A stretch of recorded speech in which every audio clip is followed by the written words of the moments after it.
Hola, buenas tardes a todas y todos. Como siempre, vamos a esperar unos minutitos para que se conecte más gente y partimos.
Ya, siendo las 6:05, vamos a empezar. Primer comentario administrativo, para que lo tengan en consideración. Recuerden que la asistencia se descarga directamente desde Zoom, así que para que cuente su asistencia tienen que tener el nombre correctamente puesto en el Zoom, según cómo se inscribieron a la usuario ambiental. para que lo tengan en consideración y entonces puedan agregar su apellido si es que no lo han agregado, cambiar el nombre si es que tienen un nombre distinto, etcétera, para que se fijen en eso. Eso como comentario administrativo al principio. Segundo lugar, darle la bienvenida a todas y todos nuevamente a el curso de Ecología y Sociedad en el Antropoceno, Bases Conceptuales para la Justicia Ecológica. Ya está en nuestra quinta clase, así que suena un poco repetitivo que lo haga, pero lo voy a volver a hacer. Explicar que el curso tiene, cada clase tiene dos módulos, un módulo más desde las ciencias naturales y otro módulo desde las ciencias sociales o humanidades. En este caso, en la clase de hoy día se va a tratar sobre suelos. Y entonces, en el primer módulo, que va a ser más de ciencias naturales, vamos a ver las propiedades del suelo, las características del suelo como elemento de los ecosistemas.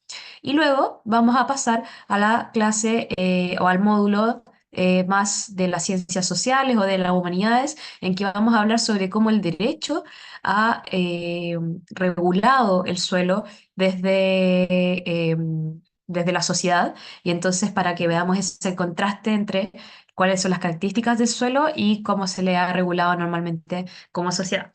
Para este primer módulo de la clase de hoy tenemos a la profesora María José Kaufmann.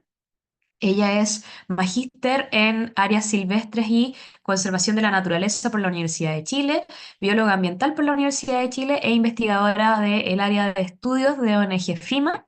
Y nos va a hablar acerca del suelo desde la mirada de las ciencias naturales. Muchas gracias, María José, y adelante. Hola, gracias Sofi por la presentación. Voy a compartir pantalla.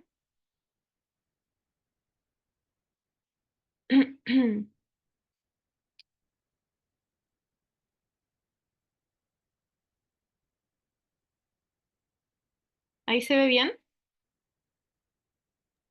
Se Súper. ve súper. Ya. Bueno, entonces, como mencionaba la Sofi, en esta parte de la sección voy a hablar más o menos de el suelo como elemento articulador en los ecosistemas, cuál es su rol dentro de los ecosistemas, cuáles son sus principales características, sus funciones y también los servicios ecosistémicos que proveen a la humanidad. Bueno, el suelo es considerado como la base de los ecosistemas terrestres. Dejé algunas definiciones acá, que, bueno, la primera definición habla más sobre los elementos que componen el suelo, mientras que la segunda definición considera más las funciones. Entonces dice, el suelo es un cuerpo natural dinámico compuesto de materiales minerales, orgánicos, gases, agua y organismos vivos en la cual las plantas crecen. La segunda definición dice, el suelo es el cimiento del que depende la vida terrestre. El suelo es el medio para el crecimiento de las plantas, el factor principal que controla el destino del agua en los ambientes terrestres, el sistema de reciclaje de la naturaleza y el hábitat de muchos seres vivos. Entonces, en función de estas definiciones, podemos decir que, a diferencia de muchas veces cómo se percibe el suelo no es un ambiente abiótico, o sea, no vivo donde crecen las plantas, sino que está eh, habitado, ¿cierto?, por una gran cantidad de organismos. Hay millones y millones de diferentes tipos de microorganismos que habitan el suelo y también de macro y mesoorganismos, que son organismos que podemos ver a simple vista, como nemátodos, insectos, arácnidos. También podemos ver anfibios, reptiles, mamíferos, líquenes, hongos, plantas, etcétera. Y por lo tanto, dado que el suelo está compuesto por todas estas interacciones que sean entre los organismos bióticos y los elementos abióticos del ecosistema, es que podemos decir que el suelo es un sistema que está vivo. Antes de continuar con las características del suelo, quería tomarme unos minutos para explicar por qué se hace tanto énfasis en las plantas cuando se habla del suelo. Entonces, los recursos más básicos que requieren las plantas para vivir son el agua, el soporte físico, los nutrientes y la energía solar. Y como vemos en esta diapositiva, 3 de estos 4 requerimientos se satisfacen en la matriz suelo. En el caso del agua, si bien el agua no se origina en los suelos, las características del suelo son las que definen cómo es que se comporta el agua en el territorio. si es que el agua se va a mantener en el territorio, si es que eh, se va a retener en la capa superficial del suelo y por lo tanto va a estar disponible para los organismos vivos, para las plantas, o si es que, por ejemplo, se va a infiltrar hacia las capas más subterráneas. Por lo tanto, si bien el suelo no genera el agua, el suelo sí define si es que el agua va a estar o no va a estar disponible para su uso. También el suelo es súper importante para el soporte físico o la fijación que necesitan las plantas a los sustratos para poder crecer, en el caso de los árboles, erecto, ¿cierto? Esto, si bien es muy básico, es súper importante para los árboles, para la vegetación en general, en realidad, para cumplir con todas sus funciones en sus ciclos de vida. Y finalmente los nutrientes, al igual que con el agua, si bien no todos los nutrientes se generan en el suelo, las características del suelo sí definen si es que estos nutrientes van a permanecer disponibles en el suelo y también si es que van a estar biodisponibles para ser utilizados por los organismos vivos, y en este caso principalmente las plantas. Entonces, de todos los requerimientos más básicos que necesitan las plantas para crecer, solamente la energía solar no estaría relacionada directamente con el suelo. Entonces, habiendo visto ya la relación que tiene el suelo con las plantas, eh, también me gustaría hablar de por qué se enfocan tanto en las plantas cuando, como se había mencionado antes en las definiciones, en el suelo crecen millones y millones de tipos de organismos, no solamente plantas.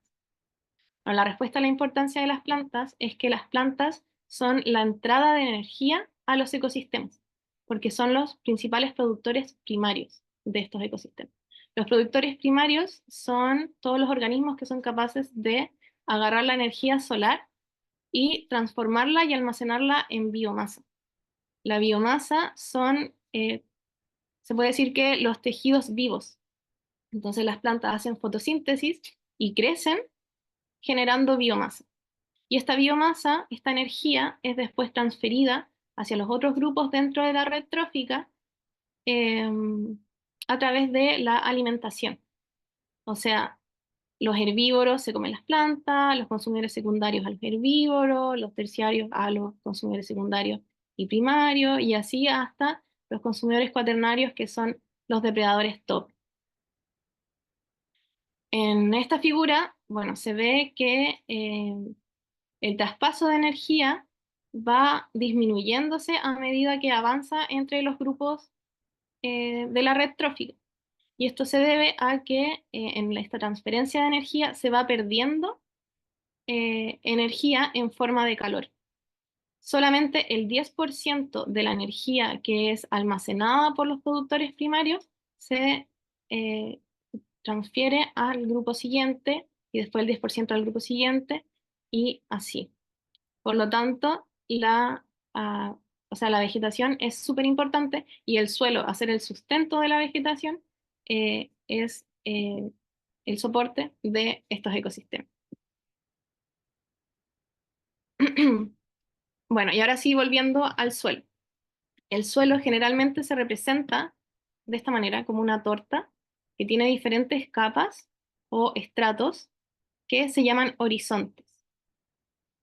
De arriba abajo podemos ver un gradiente de materia orgánica y de abajo arriba de materia mineral, que es proveniente de la roca madre. Entonces, el horizonte o la capa orgánica es el horizonte del suelo donde se va almacenando la materia orgánica en diferentes estados de descomposición. Esta capa es súper importante para el suelo. Por ejemplo, la hojarasca es parte de este horizonte, ya que de aquí provienen los nutrientes que son utilizados por los organismos vivos. La profundidad que tiene la capa orgánica depende no solamente de cuánto ingreso hay de materia orgánica, sino también de qué tan rápido se descompone. Si es que se descompone muy rápido, la materia orgánica no se va a acumular, entonces esta capa siempre va a ser muy finita. El horizonte A es el horizonte donde se realiza la mayor parte de la actividad biológica del suelo, ya que acá se concentra toda la materia orgánica ya descompuesta.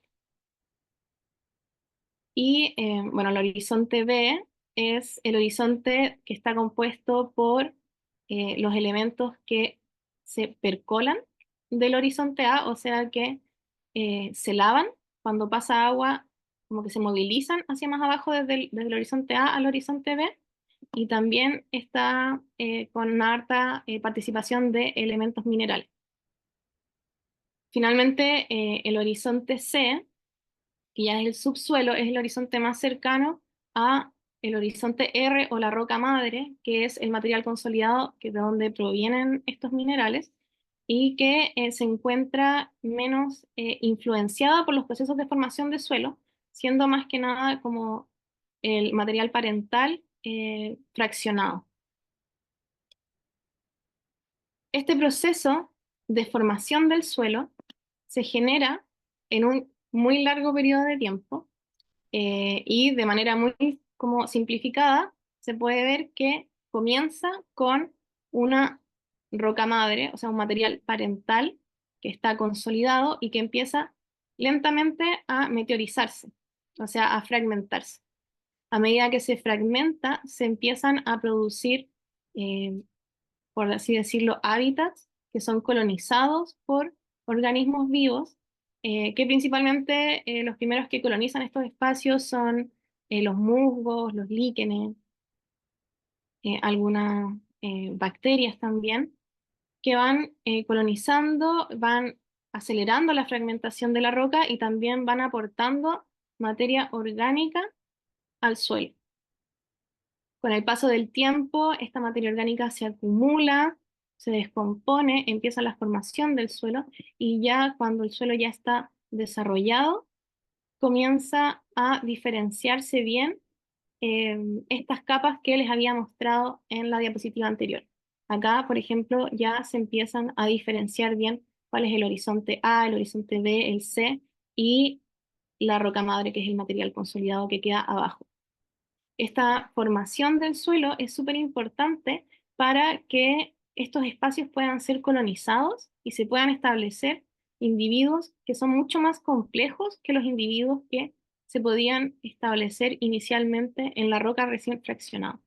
Y es un proceso que demora entre 2000 y 20.000 años.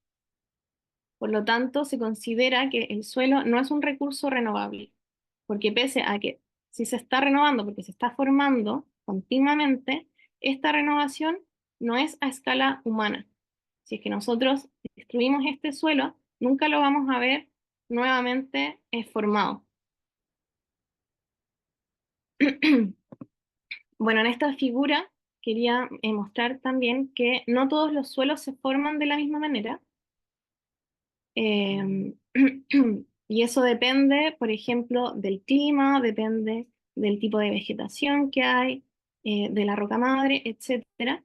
Y por ejemplo, en suelo, o sea, en ecosistemas que son muy áridos, generalmente se desarrolla solamente un horizonte A, muy delgado, y a medida que empieza a ser ambientes más húmedos, estos empiezan a tener un mayor desarrollo principalmente por la actividad biológica y por la acumulación de materia orgánica. Entonces, los factores que influyen en la formación del suelo es el clima. El clima influye en la meteorización de la roca, en la fragmentación de la roca en este estado inicial, eh, por ejemplo, por las diferencias, por ejemplo, de temperaturas extremas, que los materiales se expanden y después se contraen, y eso muchas veces o sea, genera fragmentaciones. También en las precipitaciones, el contacto de la gota con la roca también va generando pequeñas fragmentaciones que a lo largo de mucho tiempo fragmentan la roca. Y también genera un impacto indirecto al afectar a los organismos vivos. Los organismos vivos también al empezar a colonizar estos ambientes comienzan a generar impactos tanto en el material al meteorizarlos, como también al empezar a aportar con materia orgánica y al moverse también en este ambiente y generar túneles, aireación, todas esas cosas modifican el ambiente que se presta para nuevas reacciones químicas que van eh, finalmente determinando cómo es que se forma el suelo.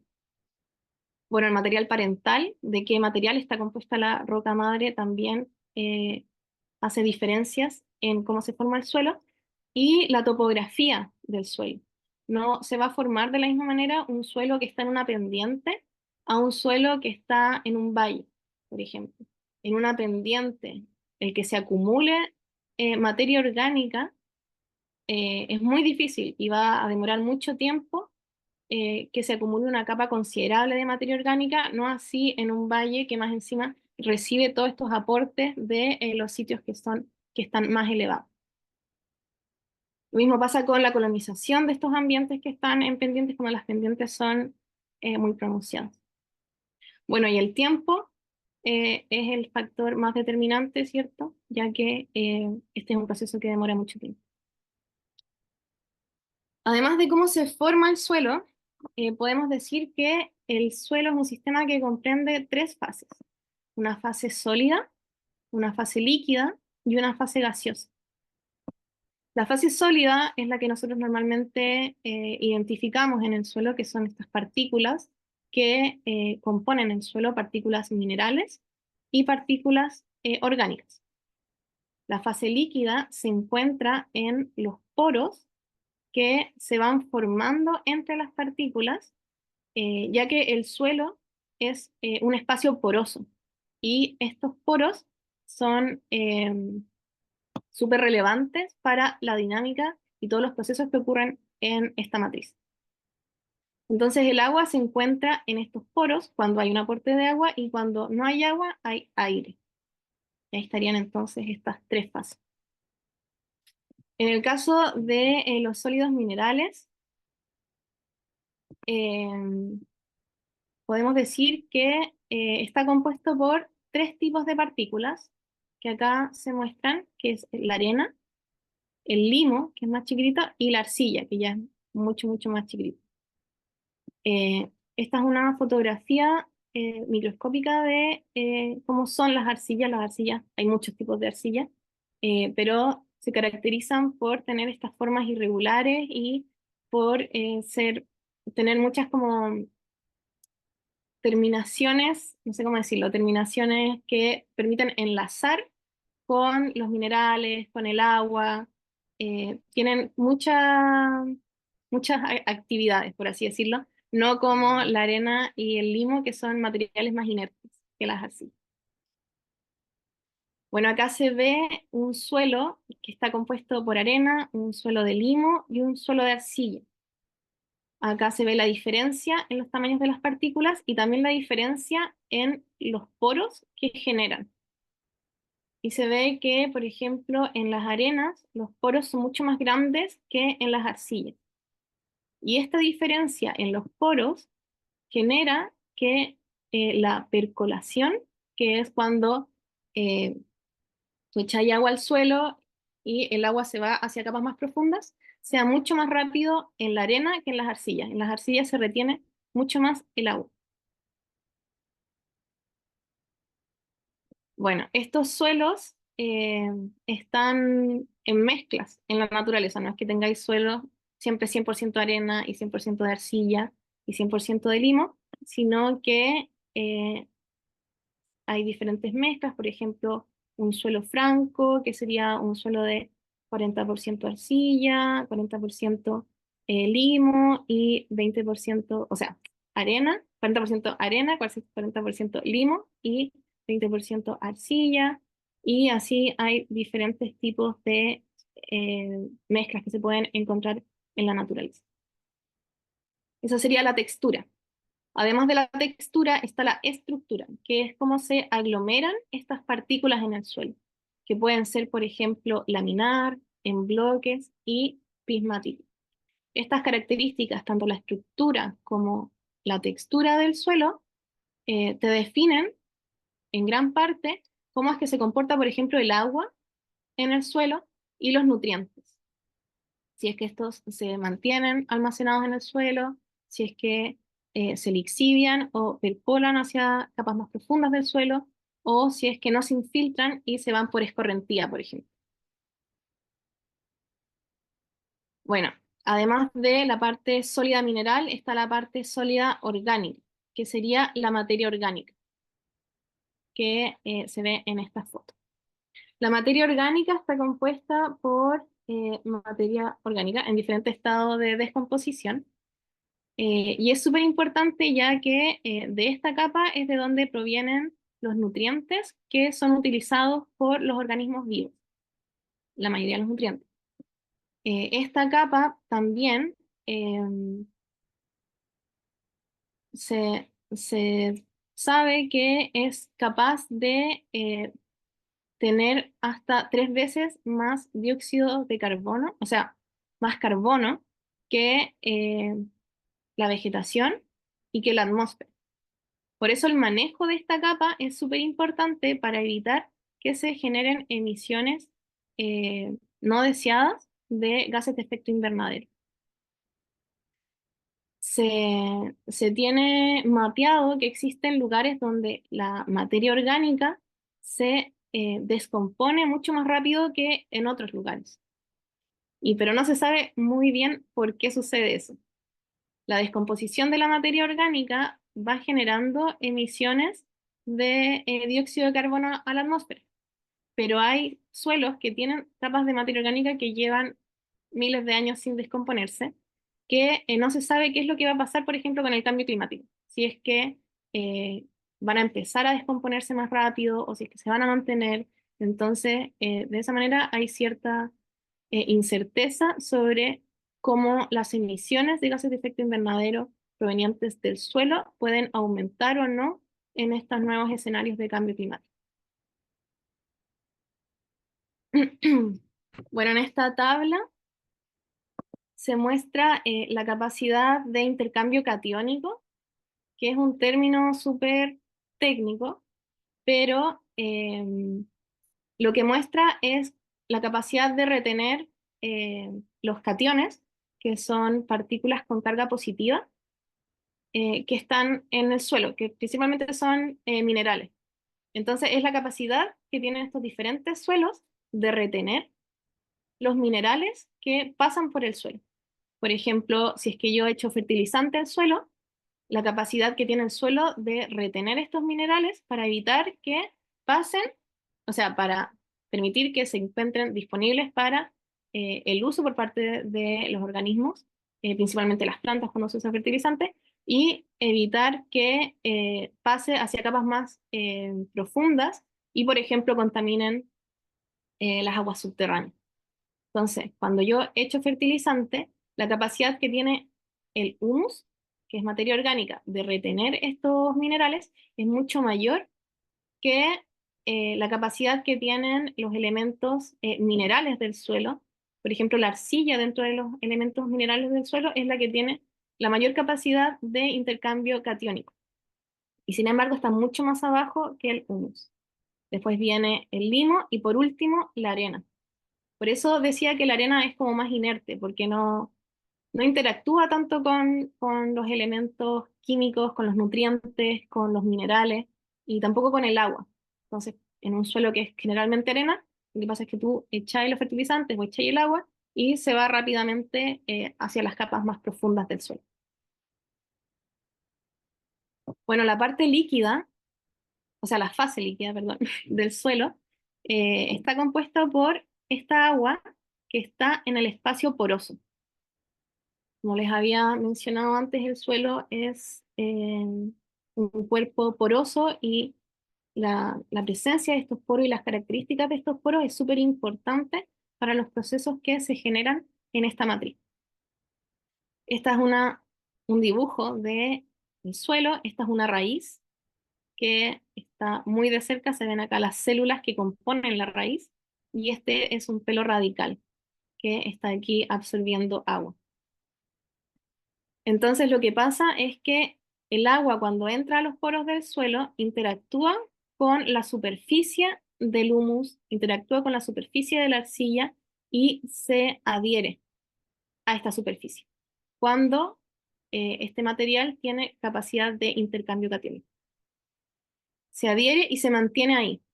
Cuando uno satura el suelo, todos estos espacios se llenan de agua y todas las moléculas de agua que no se adhieren a esta superficie se van por la gravedad para abajo, excepto estos que se adhieren y también estos que son más como celeste más claro, que son moléculas de agua que están cohesionadas a otras moléculas de agua. Entonces, finalmente, esta es el agua que está disponible para las plantas. Las moléculas que están cohesionadas a otras moléculas de agua están más disponibles que las que están directamente eh, adheridas a el humus o al arcilla. Bueno, y esto tiene que ver con las propiedades químicas que tiene la molécula del agua, que le permite, ¿cierto?, interactuar tanto con elementos con carga positiva como con carga negativa, ya que es una molécula polar, eh, negativa por el oxígeno y positiva por los dos átomos de hidrógeno, y que también puede interactuar con otras moléculas de agua y generar enlaces y de esta manera ir cohesionándose. Entonces se generan como capas, como esta que está adherida directamente al material, después una que está cohesionada a la que está adherida directamente al material, después una que está cohesionada a otra que está cohesionada, que está, y así. Entonces, mientras más alejado esté del material sólido del suelo, más disponible está para la planta, pero si no está ni cohesionada ni adherida a ninguna cosa, entonces se va por gravedad y no está disponible para las plantas.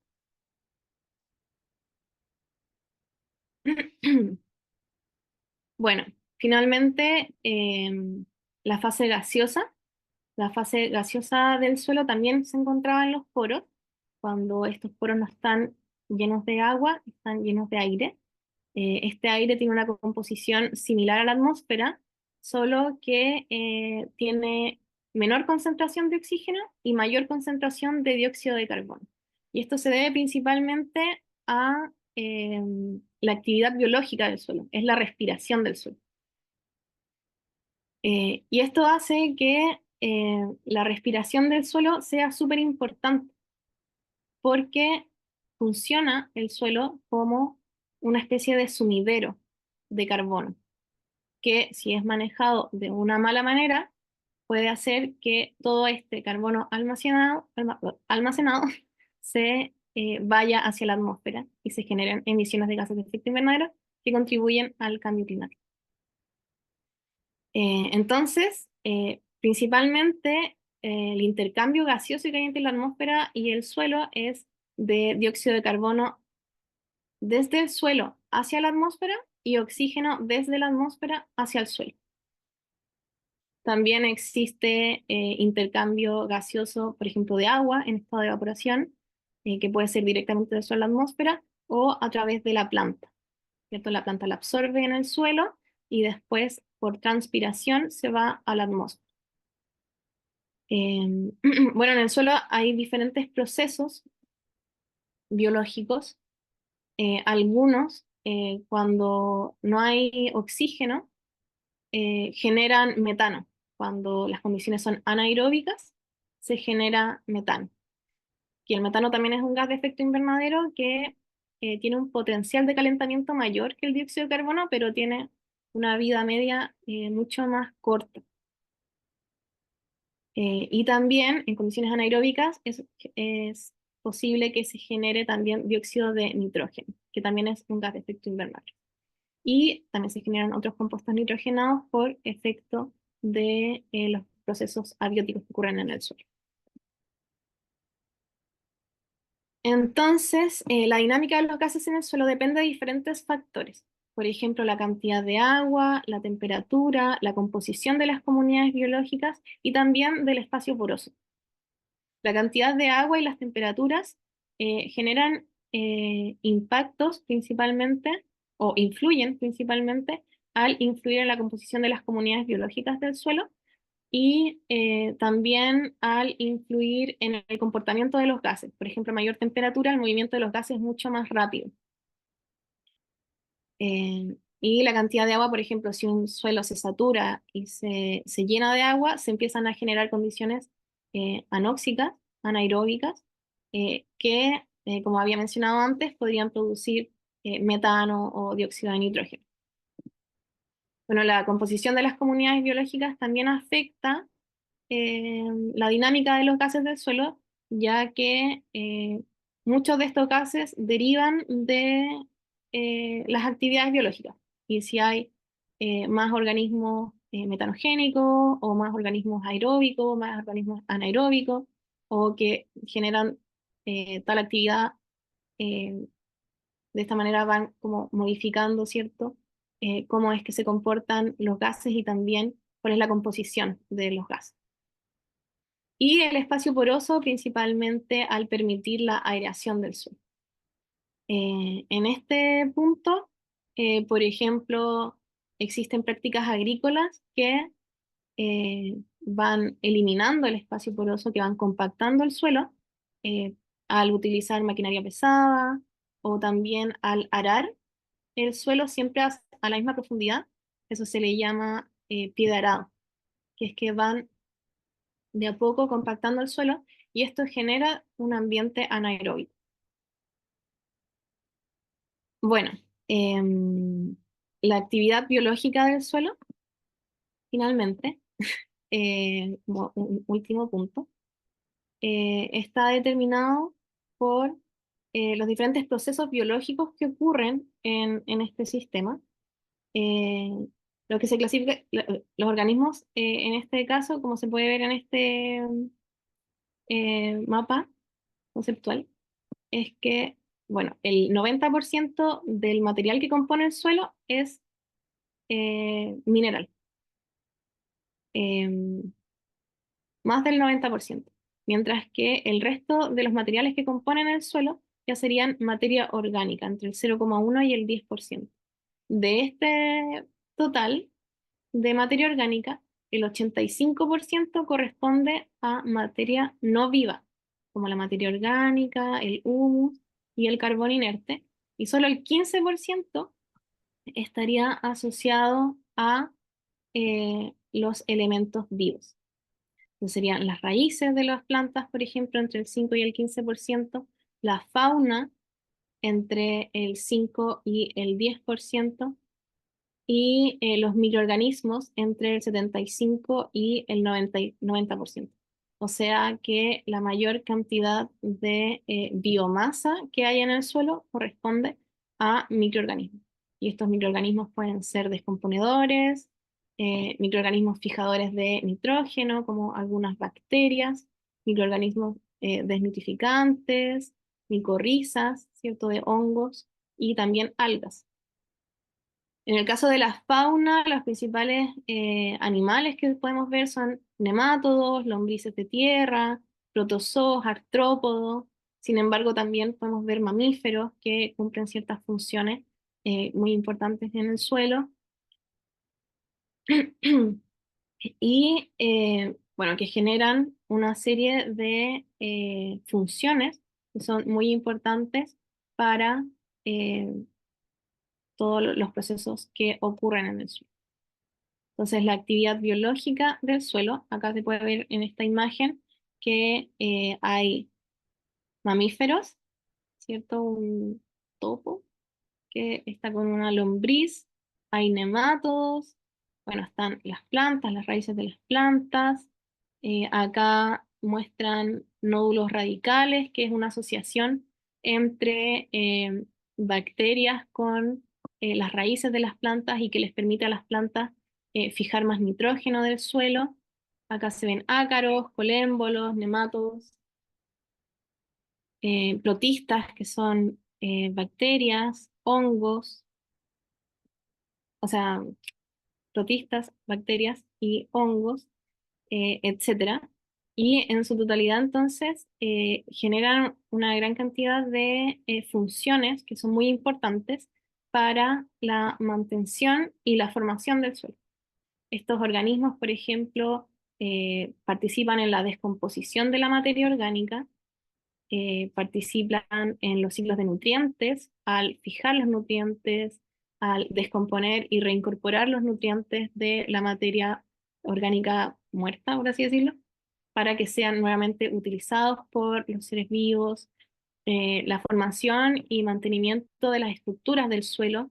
Esto es porque, por ejemplo, las lombrices, al pasar por el suelo, generan estos como túneles que airean el suelo, generan como un espacio poroso, ¿cierto? Que es súper importante, y también generan agregación. La agregación es súper importante para la estructura del suelo. La agregación, por ejemplo, se forma cuando ciertos organismos excretan ciertas sustancias que funcionan como pegamento y hace que se agreguen las diferentes partículas del suelo.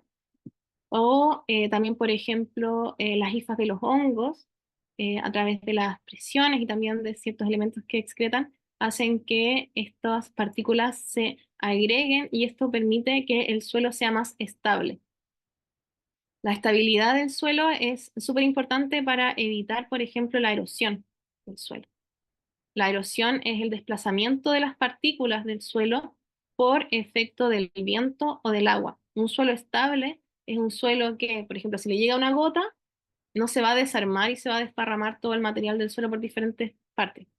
Un suelo que no tiene una buena agregación, que no es estable, sí le va a pasar eso y por lo tanto está mucho más, es mucho más vulnerable a la erosión.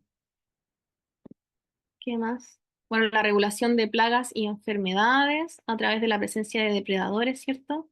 Las interacciones simbióticas y mutualistas. Se generan una serie de interacciones que benefician, por ejemplo, al crecimiento de las plantas, las micorrizas que se asocian con las raíces de las plantas para fijar nitrógeno, para capturar potasio. Em, También acá habíamos visto los nódulos radiculares. Todas esas son interacciones simbióticas y mutualistas. La regulación del ciclo del carbono, como habíamos mencionado antes, que en estas capas de materia orgánica donde está toda esta actividad biológica que es la que finalmente genera este carbono, se almacena aquí en el suelo.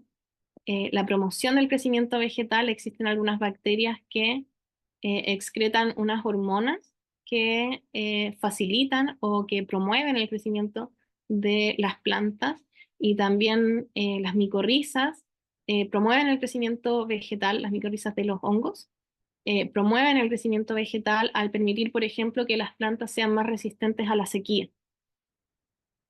Y bueno, la filtración y purificación del agua también es una actividad biológica, o sea, también es resultado de una actividad biológica del suelo, por ejemplo, al aumentar la agregación del suelo, o sea, al permitir que el suelo sea más estable, eso hace que las aguas no pasen y no se lleven todos los sedimentos, y también estos organismos, muchos, son capaces de interactuar con ciertos contaminantes y como sacarlos del agua y de esta manera también filtrarlos.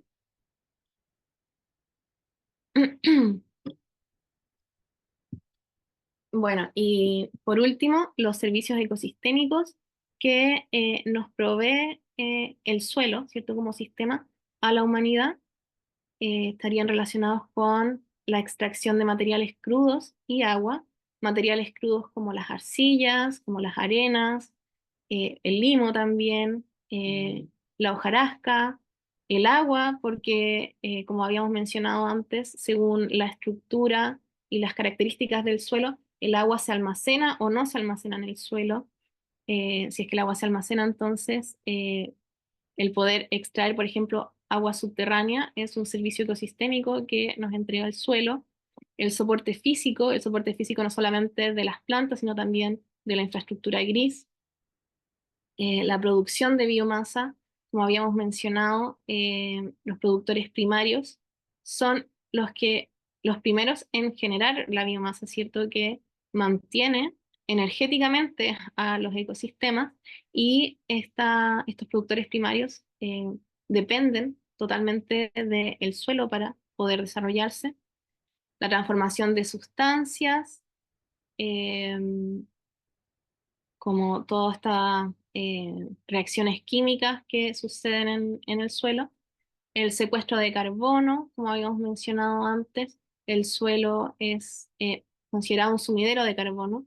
Un mal manejo del suelo eh, podría generar emisiones no deseadas a la atmósfera de gases de efecto invernadero, por lo que es un servicio ecosistémico el que secuestre el carbono y por lo tanto regula el clima. Las fuentes de materiales genéticos y farmacéuticos, ya que en el suelo hay muchos microorganismos que no son cultivables. Todavía no hay manera, no se sabe cómo cultivarlos. Entonces hay que ir como al, a la naturaleza, ¿cierto? A extraerlos si es que se quieren utilizar.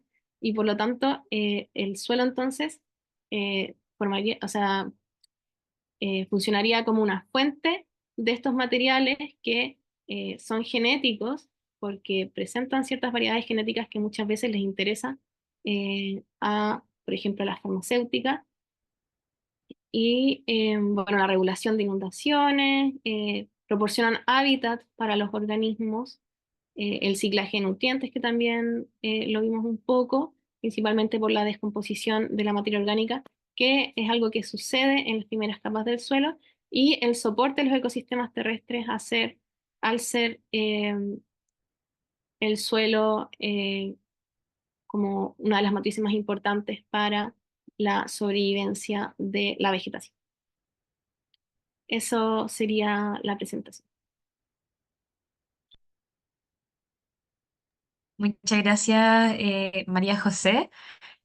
Muy buena clase, muy buena explicación respecto del suelo. No sé si todo el mundo ha aprendido del suelo de esta forma tan profunda, aunque suene irónico. No sé si hay alguna duda, consulta, algún comentario que quieran realizarle a la profesora. Quizás por ahora podemos empezar conversando sobre eh, pudimos ver que el suelo tiene una estructura bien específica por cada lugar, por decirlo así. Cada lugar tiene un suelo con una estructura específica, etcétera. Entonces, saber qué tan importante o qué tanto es necesario saber sobre el suelo que estamos utilizando, por decirlo así, para saber cuáles son las mejores técnicas de uso del suelo. eh, hay una posibilidad de nosotros decir como, ok, este suelo tiene esta característica, esta estructura, es más o menos poroso, etcétera, y por lo tanto lo voy a usar de esta forma específica o voy a aplicar estas técnicas en específico, una técnica especial de riego, una técnica especial de arado, cosas por el estilo, o no, no sirve de tanto saber de las características del suelo. Bueno, yo no soy agrónoma, así que no me manejo tanto en cuáles son los tipos de manejo que se les da al suelo, pero me imagino que conocer de estas características del suelo permiten tomar decisiones sobre, por ejemplo, cómo evitar un suelo que ya tiene poca aireación, que ya tiene un espacio poroso que es está muy disminuido, como por ejemplo un suelo que es muy arcilloso. Cómo evitar o cuáles son las prácticas que no se deberían hacer en esos suelos en comparación a suelos que tienen más arena y que, por ejemplo, por lo tanto, el espacio poroso es mucho más grande y que es Mm, poco probable que se vayan a generar condiciones anaeróbicas. claro. No sé si alguien más tiene alguna duda o consulta o algún comentario que quisieran hacerle a la profesora. Hay algunas preguntas en el chat. Vamos a leerlas para que queden grabadas. ¿Cómo puedo promover la formación de suelo en terrenos altamente degradados? Remoción de horizontes cero o y A. Me imagino entonces que la pregunta también es, además de cómo podemos promoverlo desde nuestra propia cuenta como ser humano, es saber también si es que hay alguna forma de que ese suelo se reintegre por su propia cuenta. Vimos que los plazos que tiene el suelo son muy distintos a los plazos humanos, y si hay alguna forma que nosotros podamos acelerar ese plazo de regeneración. Lo que yo he visto que se hace, por ejemplo, es aumentar la tasa como la rapidez con que se acumula materia orgánica. Por ejemplo, eso se hace a través de estructuras que em, permitan resguardar los suelos de la erosión. Por ejemplo, en suelos que tienen cierta inclinación, ponerles algunas barreras que hagan que toda la materia orgánica que caiga en ese suelo no vaya como ladera abajo, por así decirlo, y se vaya manteniendo y se vaya formando ahí la capa orgánica. De ahí el horizonte A, yo creo que eso ya demora más tiempo. Igual, bueno, estas técnicas de compostaje finalmente aceleran la descomposición de materia orgánica y eso son como, no es acelerar la restauración del suelo como de manera natural, pero igual a través de estas enmiendas que se van agregando al terreno, por ejemplo, humus o humus, nunca he sabido cómo se pronuncia. Eh, Van permitiendo que se establezcan más rápido ciertos organismos que pueden acelerar también estos procesos que normalmente son mucho más lentos. Súper. Y hay una tercera pregunta que es, ¿cómo saber o hacer un prediagnóstico en un suelo para saber cómo restaurarlo? Me imagino que es cómo se hacen estos estudios respecto de qué características tiene el suelo específico que estoy tratando.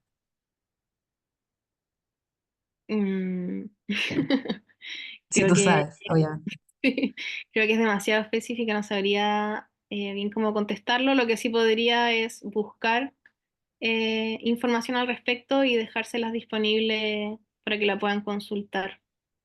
Eh, Cuando puedan. Pero los diagnósticos del suelo generalmente se hacen viendo cuál es como su elasticidad, creo que es el término, como qué tan agregado es el material, cuando se hacen, como que se hacen como unos lulitos y se ve si es que se pueden doblar.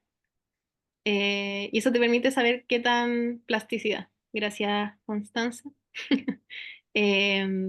Te permite saber qué tan agregado es el suelo, qué tan estable es.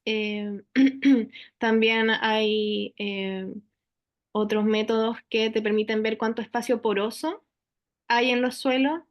Creo que eso se hace sacando una muestra de suelo y llenándolo con agua para ver más o menos cuál es el porcentaje de espacio como libre. También hay indicadores relacionados con las comunidades biológicas, si es que hay ciertas especies que son indicadoras, por ejemplo, de contaminación, ciertas especies que son indicadoras de suelos que están sanos. Y a través de ese tipo de indicadores uno va viendo qué es lo que necesita el suelo, pero también qué es lo que necesita el suelo para qué. Como que también habría que contestar esa pregunta. ¿Qué es lo que se busca? ¿Se busca cultivar? ¿Se busca regenerar una vegetación nativa? Entonces ahí habría que ver cuál es el objetivo de, de todo esto, este manejo.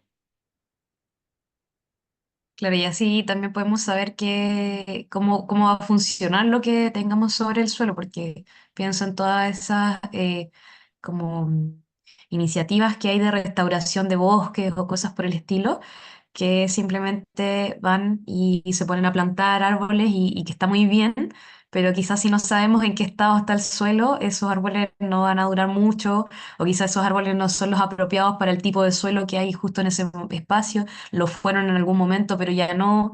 Entonces me imagino que diagnosticar cómo está el suelo es la base para poder saber cómo empezar de ahí para arriba, como salía la pirámide esta con del tema del flujo de energía.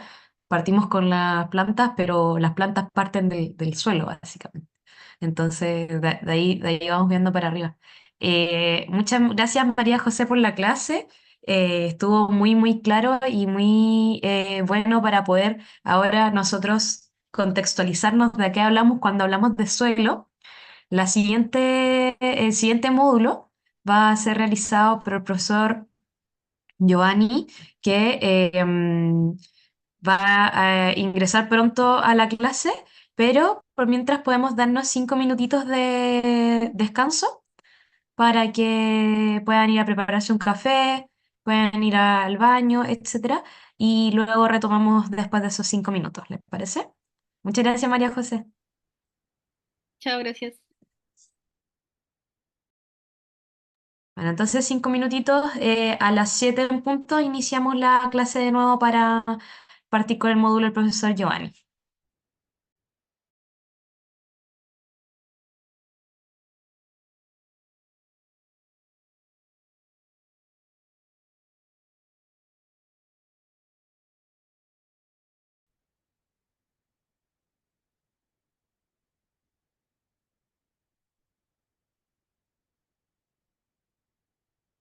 Bien, aquí estoy, ya encendí mi cámara, no, no me estoy viendo, pero bueno. Eh, Traía como unas, desde acá para presentar, a compartir pantalla. Mm, ok.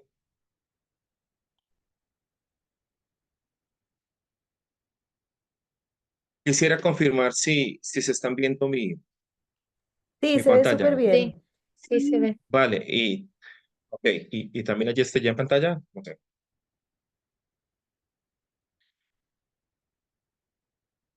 Bien, quisiera como recordar cuánto tiempo entonces tengo para conversar y luego viene la sesión de preguntas. ¿Cuánto tiempo?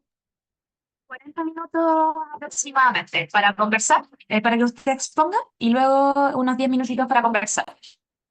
Perfecto, vale. Bueno, mil gracias por la cordial invitación. Me presento, soy Giovanni Herrera Carrascal, de formación soy abogado. Eh, Trabajo y estoy vinculado pues en Colombia con los temas del derecho ambiental, profesor catedrático en varias universidades, en la Pontificia Universidad Javeriana, la Universidad del Rosario y la Universidad del Norte de Barranquilla. Y pues soy un apasionado por estos temas ambientales. Bien, entonces, muchas gracias por la invitación, la aprecio mucho y ojalá pueda contribuir con un par de líneas y pensamientos a estos temas de la justicia ambiental. Me ha correspondido entonces hablar con ustedes acerca de estos temas de la propiedad en un marco de justicia ecológica.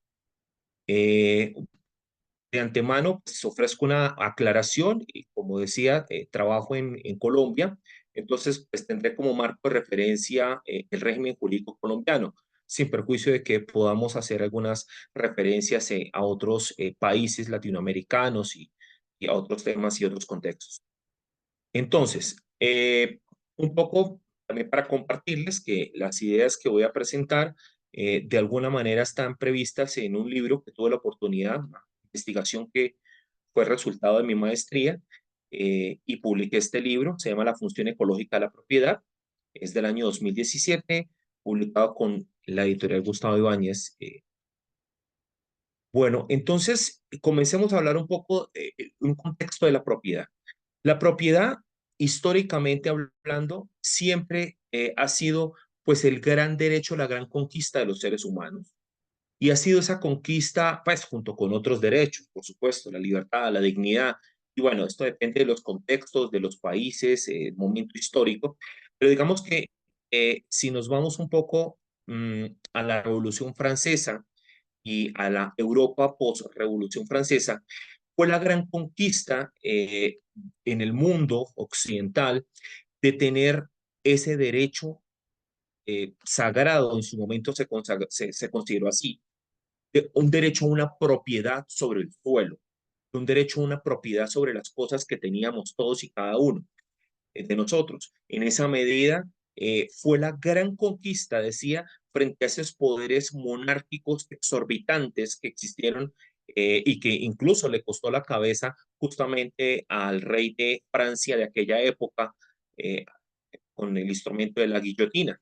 Porque es que antes de lograr esta conquista histórica, los reyes podían disponer indistintamente de las propiedades de las tierras que tenían las personas.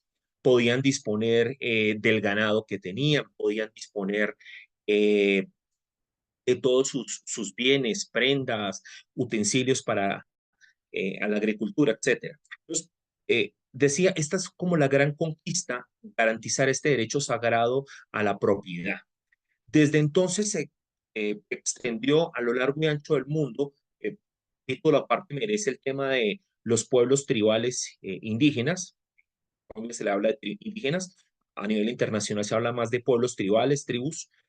Mm, Ese es un capítulo especial que pretendo desarrollar en un momento posterior.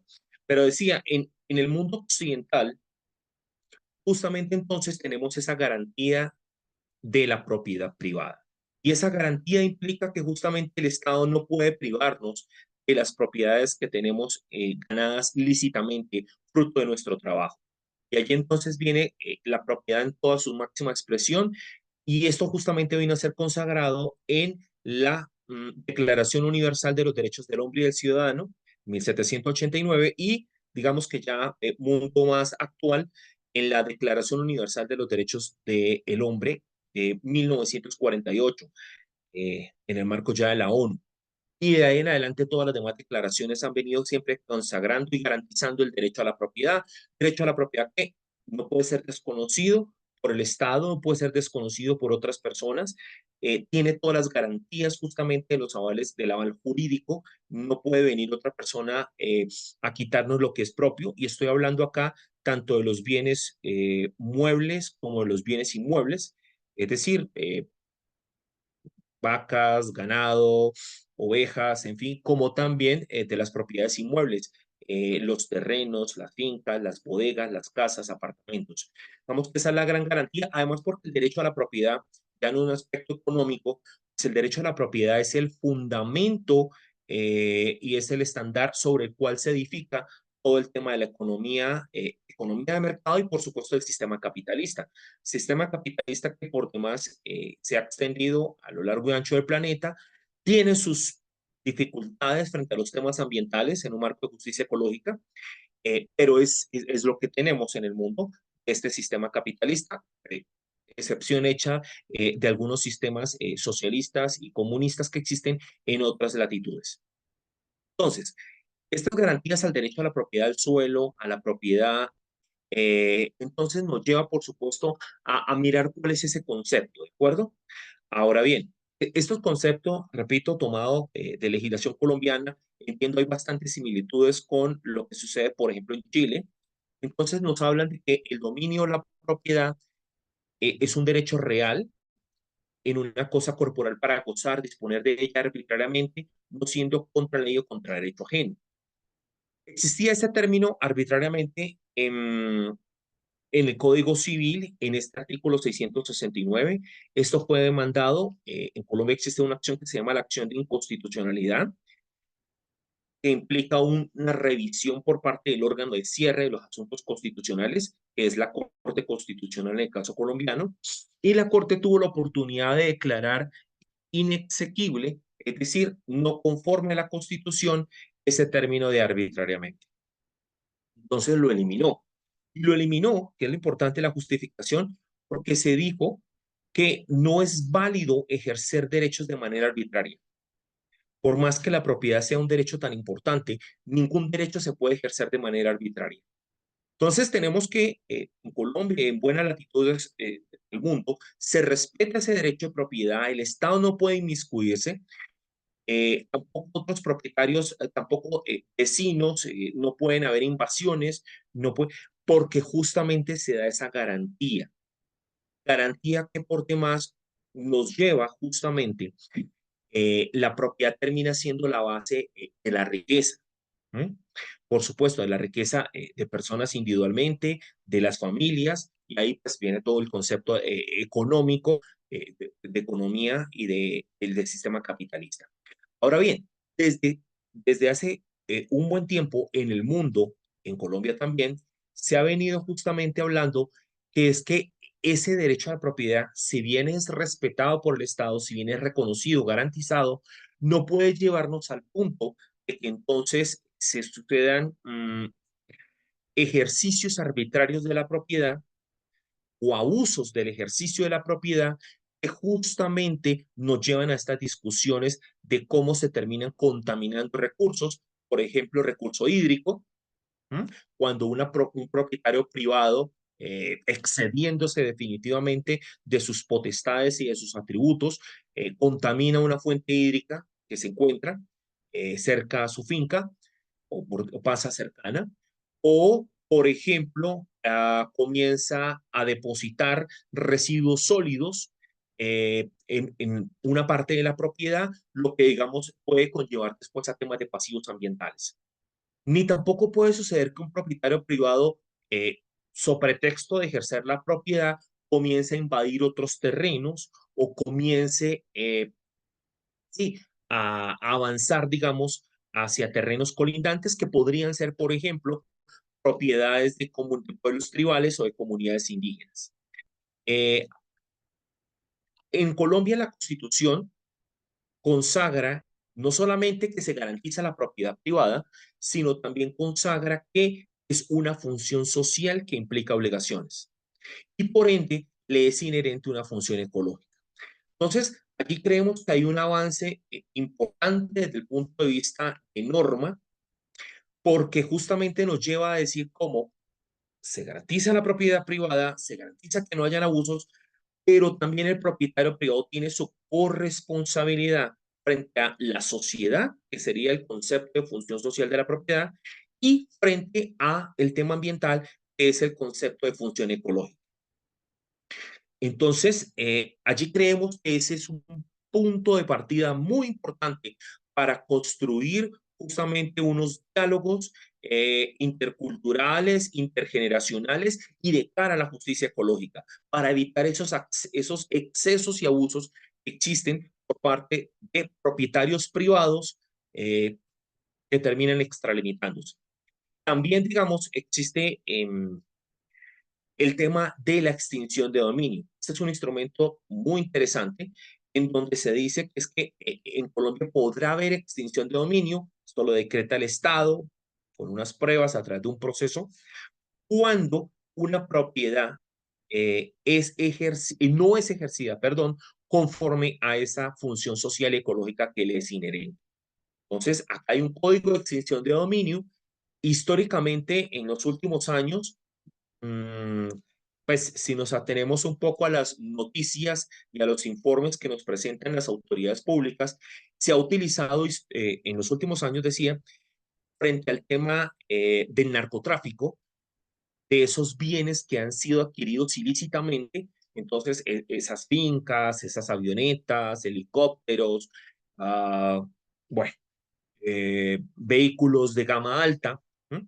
Todos esos han sido bienes que han sido adquiridos con dineros ilícitos, frutos de todo el tema del narcotráfico. Entonces se ha utilizado esta figura y en Colombia se han hecho extinciones de dominio a estos señores narcotraficantes después de un debido proceso, pruebas, con todas las formalidades y la rigurosidad judicial. Y esos bienes pasan a formar parte del Estado colombiano y muchas veces se utilizan esos bienes justamente para adelantar proyectos sociales. Algunas de esas fincas que se han declarado extinción de dominio se han venido a inhabilitar justamente hoy en día como parques públicos. ¿Mm? Por ejemplo, existe un caso tal vez de los más sonados, el extinto narcotraficante que pues un momento pues le dieron de baja a las autoridades. Hay serie en Netflix, el señor Pablo Escobar, ya murió hace 30 años, lo mataron. Bueno, él tenía una gran finca, la finca Nápoles, y justamente a eso le declararon extinción de dominio. Hoy en día es un parque público donde las personas pueden entrar libremente, tiene una parte de zoológico, hay recreaciones, juegos infantiles, en fin. Entonces, poco para ver cómo funcionan estos instrumentos de extinción de dominio, funcionan estos temas incluso, como decía, por no cumplir funciones social y ecológica de la propiedad.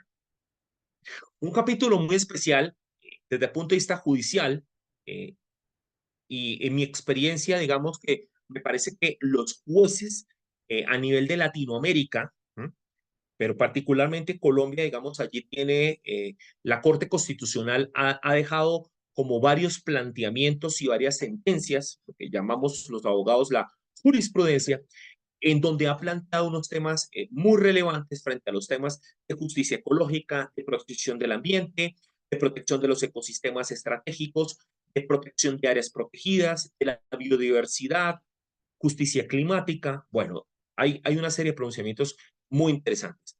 Retomando lo que estamos en esta clase, acá hay una sentencia de la Corte Constitucional, sentencia C-126 de 1998. El magistrado que tuvo la ponencia de esta providencia es el magistrado Alejandro Martínez Caballero. Él dice que el propietario individual no solo debe respetar los derechos de los miembros de la sociedad de la cual hace parte, eso es el concepto de función social de la propiedad, sino que incluso sus facultades se ven limitadas por los derechos de quienes aún no han nacido. Esto es de las generaciones futuras conforme a la función ecológica de la propiedad y a la idea de desarrollo sostenible. Es decir, en esta providencia nos lleva a los planteamientos trascendentales de protección de generaciones futuras, la equidad intergeneracional, nos lleva al tema de la función ecológica de la propiedad y nos lleva al concepto de desarrollo sostenible, que es el gran concepto que desarrolló Naciones Unidas para justamente buscar ese equilibrio entre la economía o el aspecto económico, el aspecto social y el aspecto medioambiental. De tal manera que se genera pues la famosa simbiosis, donde los tres elementos combinados de forma armónica, equitativa, conducen el desarrollo de las naciones, que es importante, el crecimiento económico de las naciones, de las industrias, de las personas, pero siempre respetando lo social y lo ambiental. Y eso en el fondo nos lleva a esas discusiones de justicia ecológica. Otro planteamiento interesante de la Corte Constitucional, en este caso la sentencia C-189 de 2006, con ponencia del doctor Rodrigo Escobar Gil, dice que puede definirse la propiedad privada como el derecho real que se tiene por excelencia sobre una cosa corporal o incorporal, que faculta a su titular para usar, gozar, explotar y disponer de ella, siempre y cuando a través de su uso se realicen las funciones sociales y ecológicas que le son propias. Entonces, allí está implícito, enmarcado todo este tema de la función social que existe en varios países. Tomemos nota, varios países tienen este tema de la función social de la propiedad y digamos que como novedad, unos pocos países tienen el tema de la función ecológica. Colombia, que lo estamos presentando. También Ecuador tiene un tema de función ambiental y de los derechos de la Pachamama. Entonces, digamos que independientemente si textualmente hablan de función social con implicaciones ambientales o de una función ecológica o una función ambiental, pues nos llevan en el fondo a las mismas discusiones, que es una corresponsabilidad entre el derecho de propiedad y respetar los temas ambientales. No abusar, no excederse, no contaminar, no talar árboles, no generar contaminaciones con residuos, con pasivos ambientales. Entonces, para, digamos que dar un link ahí de profundización, vamos a hablar entonces de estas dos funciones que existen. De la función social de la propiedad, también allí la Corte ha hablado de una función social urbanística, referido a unos temas allí urbanos, el desarrollo urbano de las ciudades, de aproximarnos a un concepto de ciudades sostenibles y el tema de función ecológica de la propiedad. Para hablar allí de la función social, entonces, digamos que en Colombia, el país se define, la Constitución lo define como un Estado social de derecho. Es decir, lo social acá está muy enmarcado. Entonces, la propiedad cumple una función social, Colombia es un Estado social de derecho, existe responsabilidad social en el ejercicio de las profesiones, en el ejercicio de la comunicación social, del periodismo. En general, todas las profesiones tenemos que cumplir una función social, la educación, la prestación de los servicios de salud.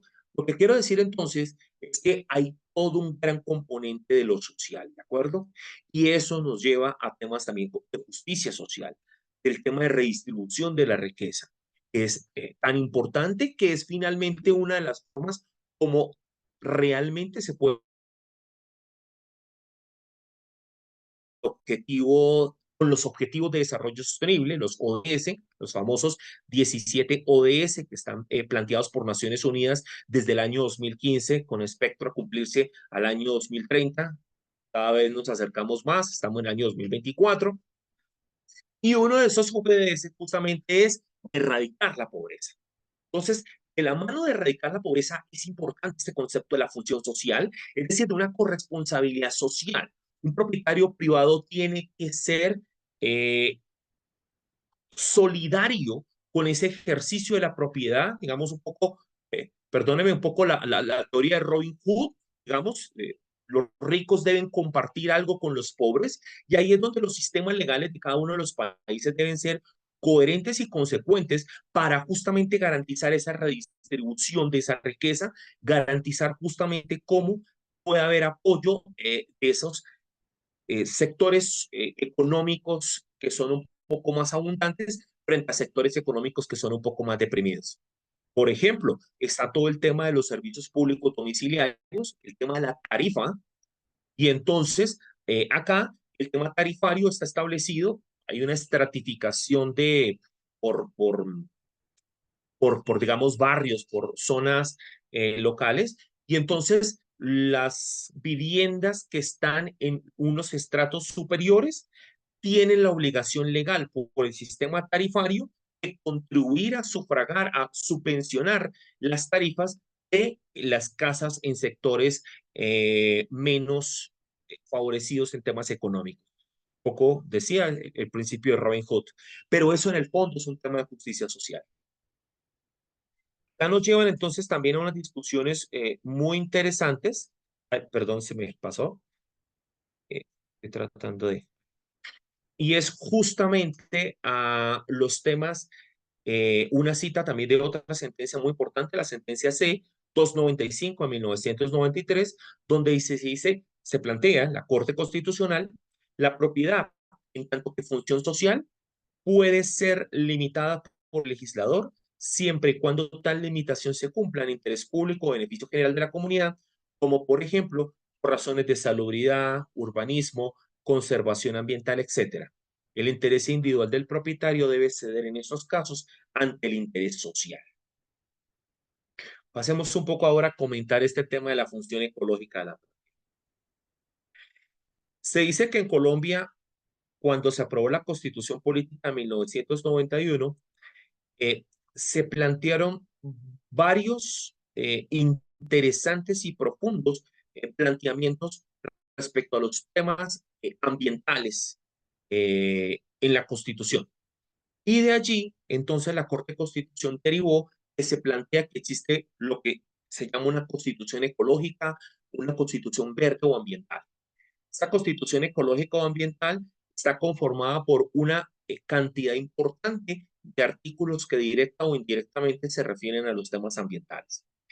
Dentro de ese componente, allí está el tema de la función ecológica de la propiedad, que es el que hemos venido comentando. Esta es otra sentencia muy relevante, la sentencia T-411 de 1992. Se dice, numéricamente hablando, que hay alrededor de 34 normas que directa o indirectamente están en la Constitución y directo o indirectamente se refieren a los temas ambientales, ecológicos, desarrollo sostenible. Dentro de ese importante número de 34, allí encontramos, por ejemplo, como el tema de que la propiedad, si bien ya decíamos, se garantiza, base del sistema económico, del sistema capitalista, pero a su vez tiene esa contraprestación, esa corresponsabilidad con las funciones social y ecológicas.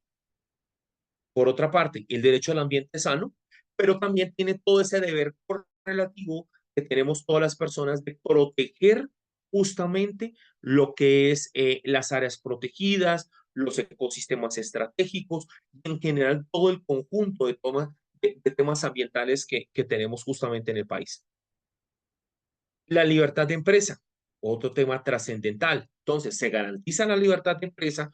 Cualquier persona puede tener un emprendimiento siempre y cuando sea lícito, sea conforme a las normas, a los estándares que se establecen en el país, pero también tiene una corresponsabilidad, es que esa empresa debe también cumplir una función social, debe cumplir con todas las garantías laborales de seguridad social y, por supuesto, tiene también que, como límite claro, no puede afectar el ambiente.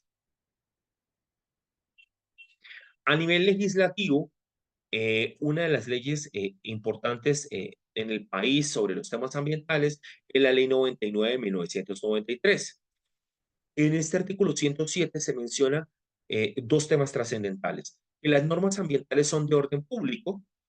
Norma de orden público significa que son obligatorias, significa que no están sujetas a negociaciones entre particulares, es decir, no pueden haber excepciones, por así decirlo. Ese es un primer planteamiento. El segundo planteamiento es que los órganos colegiados del poder público en Colombia, que son el Congreso de la República, asambleas departamentales, consejos municipales y distritales, tienen la potestad de imponer obligaciones a la propiedad en desarrollo de esa función ecológica que les es inherente. Eso significa que entonces, a su vez, el ordenamiento jurídico puede crear reglas y subreglas para concretar esa función ecológica, para concretar esos deberes que los propietarios tienen frente a los temas ambientales.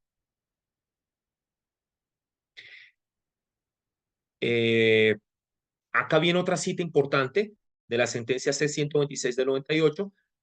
Dice, ahora bien, en la época actual se ha producido una ecologización de la propiedad privada, lo cual tiene notables consecuencias por cuanto el propietario individual no solo debe respetar los derechos de los miembros de la sociedad de la cual hace parte, que es la función social de la propiedad, sino que incluso sus facultades se ven limitadas por los derechos de quienes aún no han nacido. Esto es, de las generaciones futuras, conforme a la función ecológica de la propiedad y a la idea del desarrollo sostenible.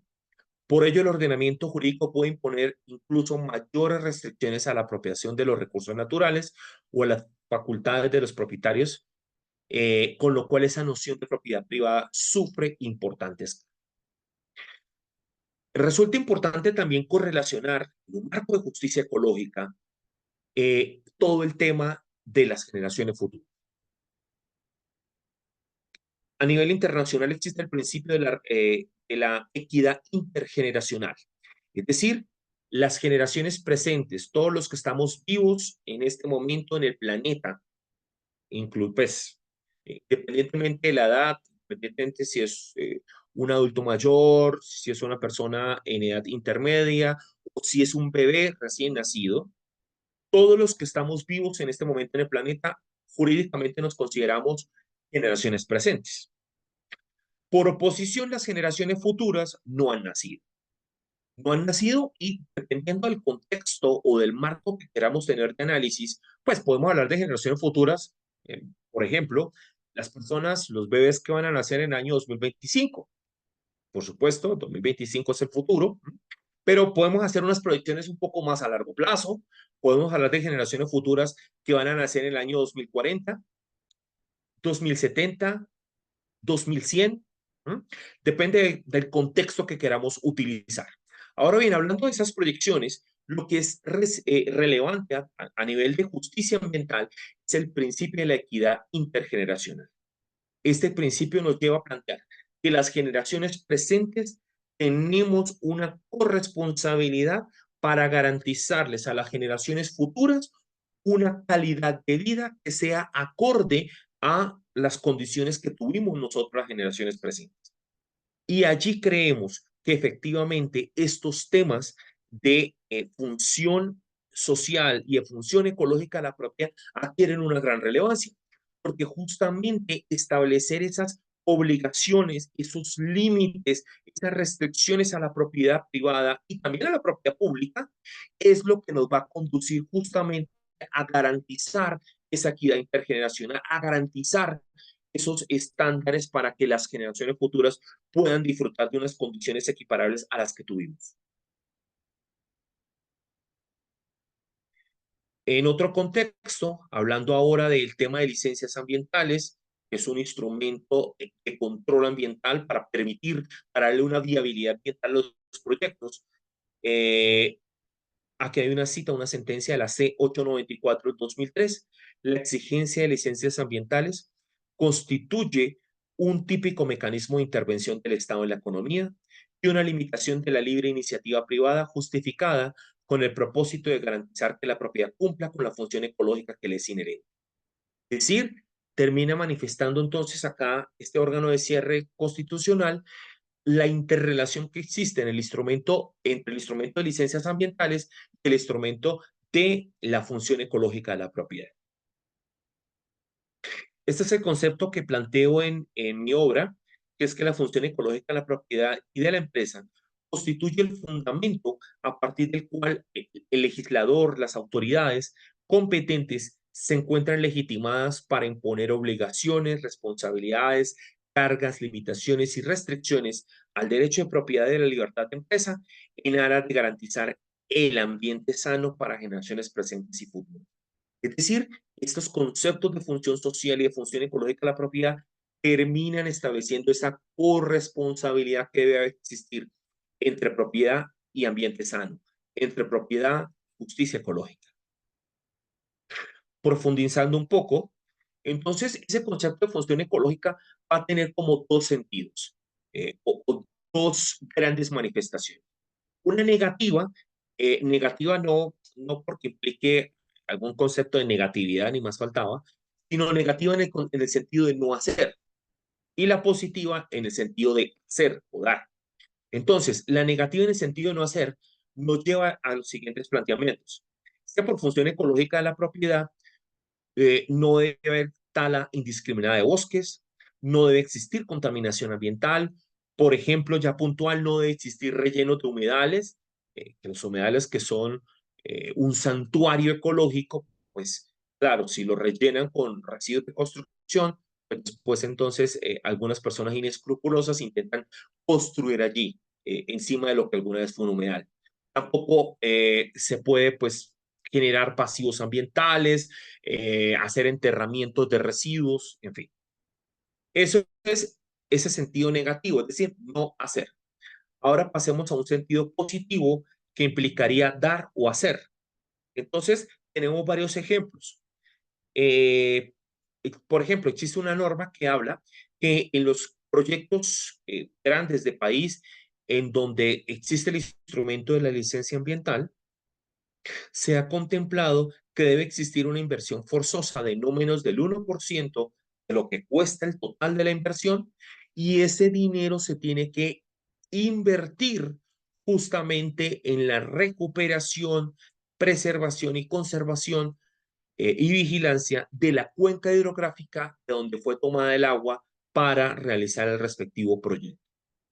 Por ejemplo, proyectos de hidrocarburos, proyectos de minería, proyectos de infraestructura, que son grandes proyectos. Estos tienen esa obligación, esa se llama la inversión forzosa del 1%, la carga ambiental, y que creemos que es un ejemplo allí de hacer de función ecológica la propiedad, porque estos propietarios de estos proyectos quedan entonces con la obligación de hacer esta inversión directa en la recuperación de la cuenca hídrica. Y pensamos que es un gran ejemplo y un avance. Ahora, a nivel empresarial, otro ejemplo de sentido positivo de función ecológica de la propiedad, una ley 2173 del año 2021, que establece que las empresas tienen que vincularse obligatoriamente a un programa de siembra de árboles. Y en palabras muy concretas, lo que está planteando la norma es que deben sembrarse mínimo 2 árboles por cada uno de los empleados que tenga la empresa en las medianas y grandes empresas. Nos parece que es una ley muy importante, una ley de avanzada, porque ya justamente nos lleva a un tema de que en el mundo uno de los graves problemas es justamente el tema de escasez de arbolado. Y escasez de arbolados nos lleva a otras discusiones ambientales, con todo el tema de pérdida de diversidad biológica, con todo el tema de cambio climático, por supuesto, de calentamiento de ciudades, en fin. Entonces, esta es una medida que obliga a las empresas a que tengan que sembrar árboles. Eh, Claro, siempre existió, digamos, los programas de responsabilidad social empresarial, donde las empresas voluntariamente hacían campañas de sembrar árboles, de darle mantenimiento, pero con el paso del tiempo se vino a descubrir que eh, eran pocas las empresas que asumían estos retos a título de programas voluntarios de responsabilidad social empresarial. Entonces, acá la ley ya lo establece como algo obligatorio y nos parece importante por todos los servicios ambientales que prestan los ámbitos. Ya en poco, entonces, como para unas reflexiones finales, y por supuesto dar paso a tener interrelación, intercomunicación con ustedes, entonces un par de planteamientos finales. Retomando, la propiedad privada es garantizada en la mayoría de países que tienen adoptados sistemas capitalistas. Es el fundamento de la riqueza de naciones, de empresas, de familias.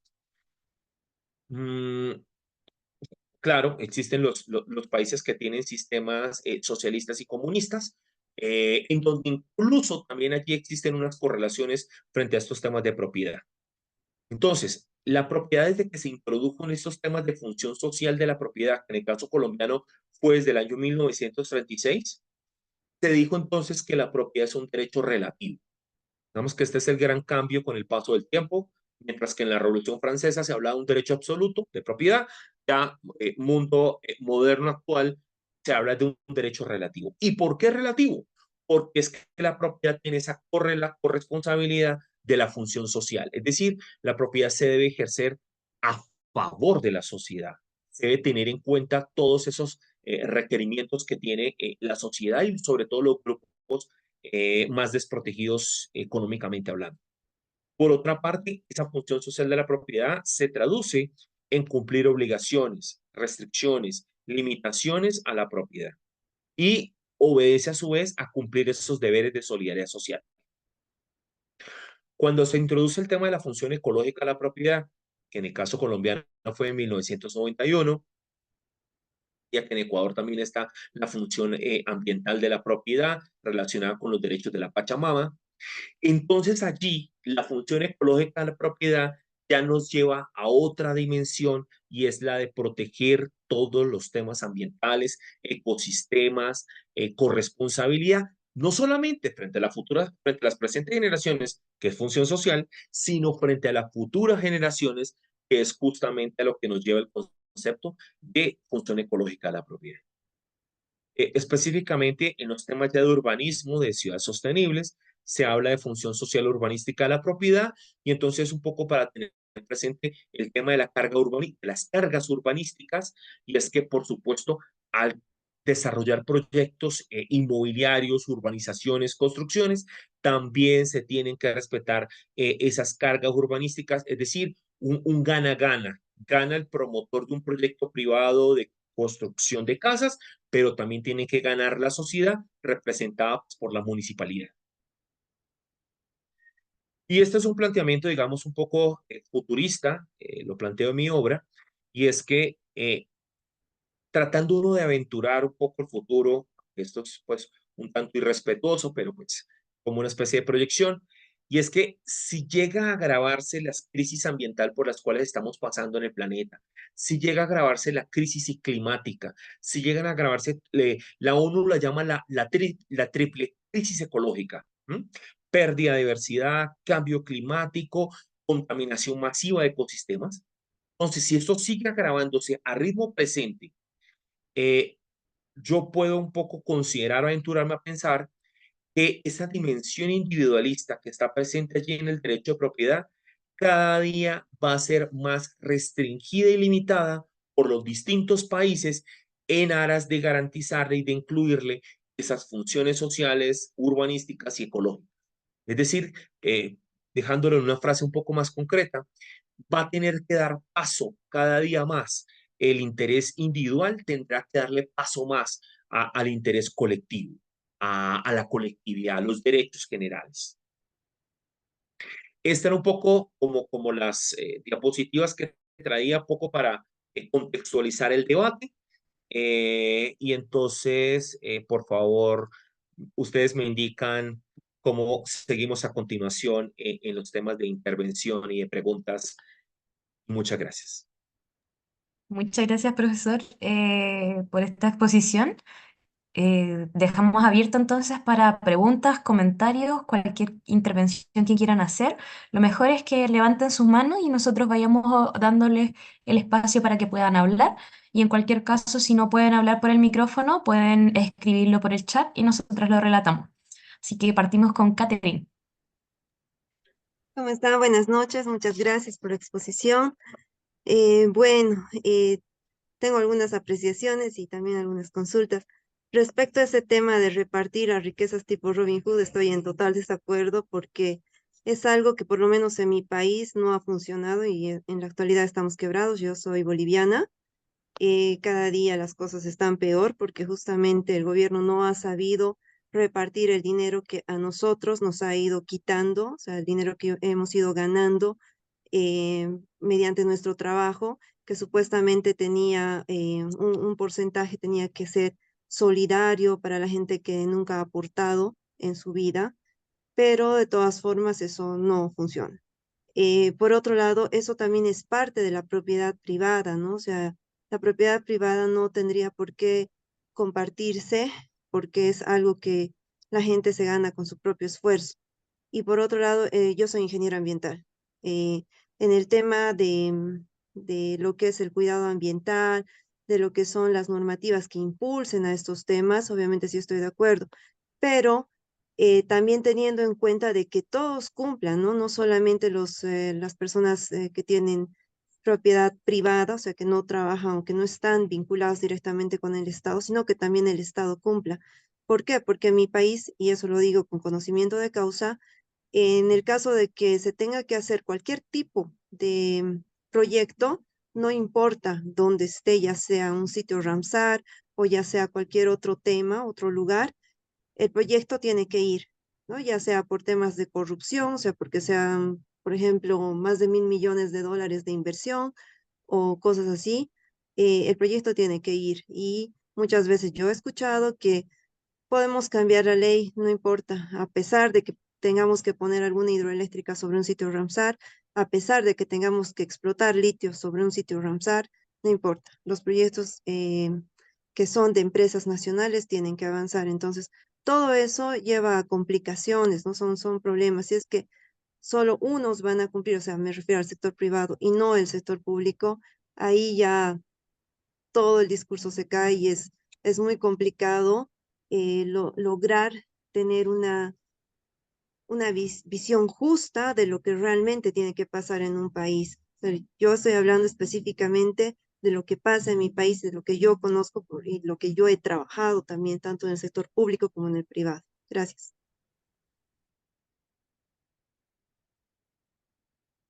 Contesto de una vez, ¿cierto, Sofía?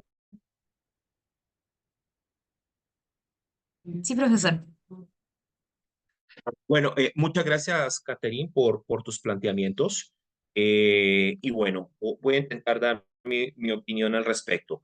Lo primero, cuando planteaba el tema este, citando la metáfora y la fábula de Robin Hood, un poco siempre lo he planteado, o bueno, así lo plantean los grandes doctrinantes del mundo, es un poco como ese principio cristiano de compartir la riqueza, de que si alguien tiene, pues comparta con los menos favorecidos. ¿Mm?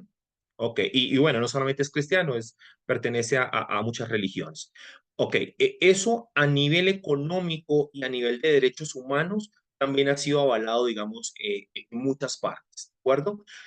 Entonces, un poco para decir que pues, digamos que hay un contexto acerca de esto. Ahora bien, por supuesto, las opiniones personales acerca de si uno comparte o no lo que uno tiene ganado con su esfuerzo, pues, es totalmente respetable y pues creo que en esa sí es difícil que nos pongamos de acuerdo los seres humanos. Cada quien pues tiene sus consideraciones propias y por supuesto escuché atentamente un poco tu historia de vida y lo entiendo, pues trato de entender perfectamente desde dónde lo planteas. El otro punto al que me quiero referir es que, claro, planteas el tema de Bolivia. ¿Mm? Por supuesto, digamos, no me voy a referir específicamente a cómo lo hace el gobierno boliviano actual y en los últimos años. No soy quien yo para criticar o juzgar si lo han hecho bien o no. Yo lo que quiero dejar planteado es lo siguiente, es que si bien ese principio de Robin Hood de que se debe compartir la riqueza con menos favorecidos, y así lo plantea en grandes latitudes los sistemas jurídicos y económicos, por supuesto eso tiene límites. Y un poco, ahora si me permites, te voy contando un poco en Colombia, en la actualidad, el presidente que existe en Colombia viene pues, con ideas un poco de tendencia, digamos, de la izquierda democrática, y un poco se están viendo estas discusiones. Poco, o sea, claro, Bolivia ya lleva un poco más de años, Colombia está en este proceso y bueno, y en otras latitudes del mundo. Yo lo que quiero plantear es lo siguiente, es que no es fácil encontrar ese punto intermedio, no es fácil. Y ahí es donde hay una labor muy importante que tienen que desarrollar los legisladores, los sistemas jurídicos, para establecer ese punto justo intermedio de que personas más favorecidas o grandes personas con riquezas tengan obligaciones de favorecer un poco y ayudar, digamos, a soportar unas cargas de personas con riqueza, pues sin riqueza, perdón. Pero eso lo tiene que dimensionar, por supuesto, el legislador, porque compartiría contigo, Catherine, que planteabas, claro, esto desarrollado a niveles excesivos, pues termina desincentivando la inversión privada, termina desincentivando la generación de riqueza, el trabajo, el esfuerzo propio, y en esa estaría de acuerdo contigo. Y hay un tercer elemento que de la conversación que planteabas que me llama mucho la atención muy poderosamente y es el tema de la corrupción. Y yo acá quiero plantear algo y es que, y lo voy a decir, disculpa Sofía, pero contra la corrupción no hay cura, o por lo menos en el mundo actual no se la han inventado. Me explico. Los sistemas jurídicos están montados sobre la base del principio de la buena fe y de que las normas se cumplan de buena fe. Pero si con dinero compran conciencias, y colocabas el ejemplo de una hidroeléctrica que la montan, no les importa, encima de un sitio Ramsar, que es un humedal protegido internacionalmente, perdóname, apaga y vámonos. Es decir, contra eso no hay manera de, bueno, sí hay manera, y es recurrir nuevamente a la justicia de cada país. Entonces, con seguridad en Bolivia, así sucede en todos los países, por supuesto existen tribunales, entonces uno puede presentar demandas, también existen órganos de control, de tal manera que se logre ajusticiar a los encargados del poder. Digamos que tendría ese planteamiento y no podemos ¿cómo se dice? No podemos normalizar los temas eh, de la corrupción. Digamos, los temas de corrupción se tienen que, por supuesto, luchar, se tienen que combatir en todos los países, porque es que el peligro que estamos expuestos en materia ambiental es gravísimo. Es decir, si ese estándar se cumpliera y entonces en cada país, salgámonos un poco de X país, pero comienzan no, es que vamos a hacer una hidroeléctrica justamente en un sitio Ramsar declarado, eh, entonces llegaríamos al punto de que podrían literalmente acabarse los sitios Ramsar a nivel mundial. Por eso digo, o sea, contra la corrupción no, y para eso existen órganos a nivel nacional e incluso internacional para uno denunciar a las autoridades. Esos serían mis planteamientos, Sofía, frente a la pregunta de Catherine. Muchas gracias. Muchas gracias. Sí, y un último punto respecto a Bolivia. Muchas veces el que denuncia en mi país va a la cárcel, no van los culpables. Entonces eso genera impunidad en este régimen que tenemos. Gracias. Muchas gracias, profesor. Muchas gracias, Katherine, por la interesante conversación al respecto.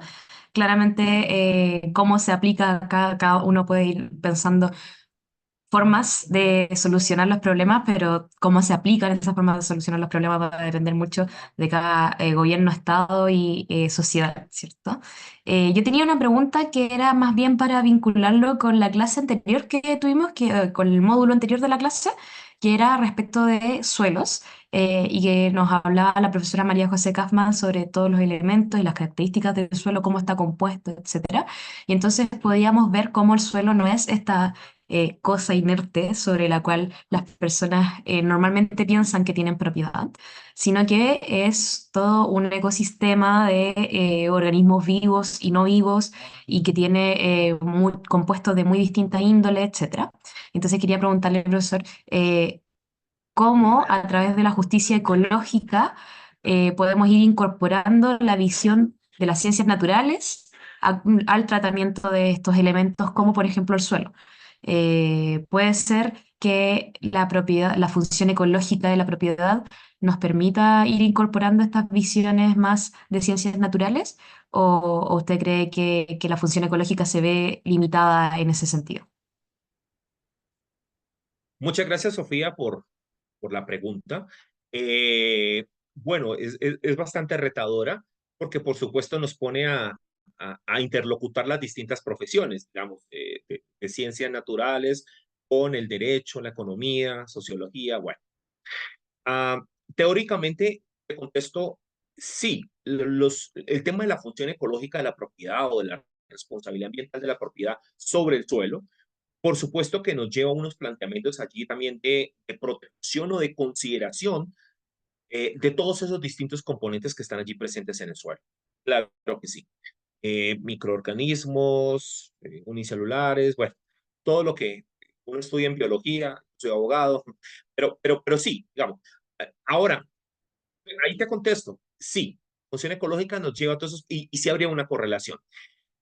Que si uno puede atacar esto a nivel de tribunales con demandas, un poco lo que estoy pensando, eh, no conozco, digamos, por lo menos fallos en ese sentido, de interrelacionar estos temas de biología pura, perdón que lo diga así, de ciencias naturales, con temas de propiedad privada, derecho, economía. O pues esto es un reto y finalmente todo está avanzando en el mundo y muy rápido. Luego creería que sería fascinante presentar una demanda en ese sentido y conocer fallos en ese sentido. Pero definitivamente en mi caso, creo que sí hay argumentos y sí hay por función ecológica la propiedad. Falta ver es cómo se desarrolla eso. Pero bueno, ahí hay un reto sobre la mesa y bienvenido. Gracias. Perfecto, muchas gracias, profesor Giovanni. Me parece que ya no hay más preguntas y como ya estamos en la hora, podríamos ir cerrando.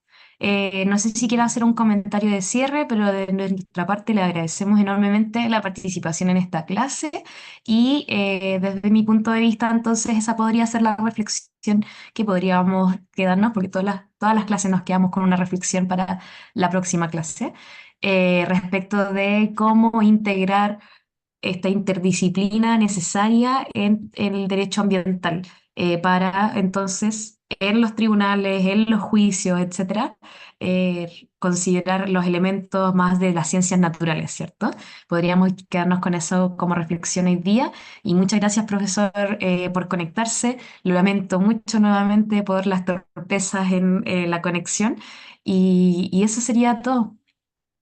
Yo comparto Sí, plenamente esa importantísima reflexión que plantea Sofía, que ya la conversamos, la dejaría como número uno, y yo quisiera plantear también una reflexión número dos, claro. y es un poco tan estricto tema de propiedad. Y yo invitaría, pues a través de estos micrófonos y esta clase académica, a que como que todos como seres humanos nos planteásemos ese debate filosófico, ético, jurídico. Eh, yo soy propietario de una casa, me estoy inventando, soy propietario de una finca, soy propietario de una industria, dos industrias, qué sé yo. Cada quien sabe cuáles son sus bienes materiales en sus casas. Entonces, es como plantearse la pregunta de, yo estoy siendo corresponsable con las generaciones presentes, con mis correspondientes que son función social, la sociedad, y mejor aún, yo estoy siendo corresponsable de cara a un tema de futuras generaciones. Y entonces lo planteo porque, por supuesto, a veces, digamos, en terrenos, uno podría hacer un poco más. Qué sé yo, tener mayor diversidad, hablando en términos biológicos, tener la posibilidad de tener más especies que nos visiten, llámense pajaritos, llámense roedores, tener unas condiciones que favorezcan biodiversidad, asumir, por supuesto, la responsabilidad de no ir a aplicar un cuerpo de agua que pase cerca al terreno donde estamos, ¿sí? No ir a contaminarlo, no ir a botarle, qué sé yo, residuos. Entonces, yo quisiera dejar como esa segunda gran reflexión, es a título personal. Me parece que a veces los escenarios académicos, a veces, no estoy juzgando, ni más faltaba, pero se nos van un poco en demasiada teoría, muchas teorías, mucho tratado internacional, mucha filosofía, y resulta que es que no logramos aterrizar esto a nosotros. Y entonces la pregunta, mi reflexión dos que quiero dejar allí es, ¿realmente mi propiedad, lo que yo estoy haciendo, mi familia, está contribuyendo a generar un mundo mejor en términos ambientales? Sí la dejaría en esa pregunta. Perfecto. Muy buena pregunta justamente para este curso sobre justicia ecológica. Así que muchas gracias, profesor. Muchas gracias a todas y todos quienes estuvieron conectadas hasta el final. Y nos vemos en la siguiente clase de justicia ecológica, que ya sería la penúltima clase. Vamos a hablar sobre energía y ya la próxima semana tenemos la clase de cierre sobre justamente justicia ecológica. Que les vaya muy bien, nos vemos. Muchas gracias por la invitación y hasta una próxima. Muchas gracias. Muchas gracias. Chao. Buenas noches a todos y todas. Chao a todos, muchas gracias.